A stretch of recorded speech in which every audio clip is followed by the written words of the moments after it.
In light of UFC 317, I figured I'd take the time and do a breakdown of one of my favorite fighters right now and arguably the best pure boxer in MMA. I'm of course talking about Ilia Topuria. Now, please note, I'm just an amateur boxer. I do train at an MMA gym, but I know next to nothing about kickboxing, grappling, or even submissions. So all I will be breaking down and discussing is Ilia's boxing skills.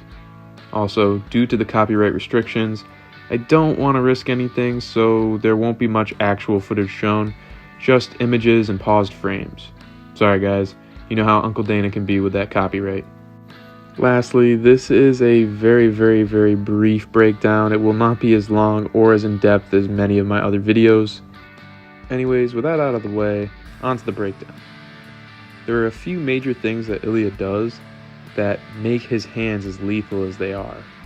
Starting with feints. He throws so many feints.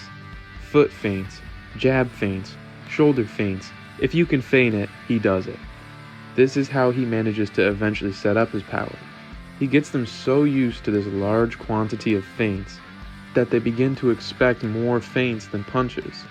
Meanwhile, Ilia makes the reads and tries to land counters once he's gotten the timing down. He follows the concept that if you're not punching, you're feinting, and if you're not feinting, you're punching.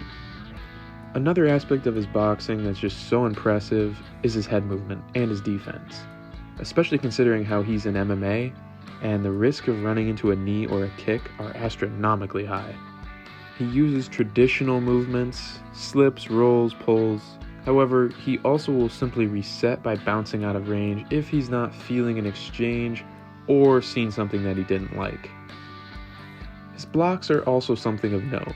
They are surprisingly effective given the various amount of strikes that he deals with and the smaller gloves. He also uses catches and parries typical of boxing. And when he does get caught, he'll usually reset by getting out of range, but sometimes he'll just reset to plant his feet and throw bombs, which usually deters his opponents. Against Holloway, he used offensive and defensive traffic, or I guess you could call it hand fighting. He took up space on the center line by keeping his lead out there with paws, posts, and even missed jabs, which basically limits the offensive responses of his opponents while allowing him to control the pace, and it can also be used to bait the opponent into throwing a shot that you want. Now onto the jab, which is a major part of his game. He is one of the most educated jabs in MMA. He uses it to the head and to the body for both damage, range control, or to set up a bigger shot. He's got excellent timing as well, usually beating his opponent to the punch. This also bridges into the next and last point I want to make for today.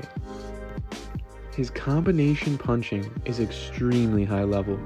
He puts together head and body volume punches, which makes it very difficult to tell where his next shot will be, and combine that with all the feints that he's been throwing, he's even more unpredictable. Most opposition gets so used to his minimal output early on and his feints, it leads them into this false sense of security. Then, when he sets up a big bomb or a counter and they get rocked by it, he puts on the volume efficiently with these mixed combinations, which due to his speed, power, accuracy, and timing, usually result in a KO. On Saturday, he faces another fan favorite in Charles Oliveira, which should be fireworks. I just hope for a good, clean fight, but I do have my money on Ilia. Let me know who you all got down below, or if you're watching post-fight, let me know what you thought of it. I know this is way shorter than my usual content, but I wanted to make something before this fight, and I really do like Ilia, so I figured I'd make it anyway. With that said, thanks for watching, I hope you all enjoyed it, and have a great rest of your day.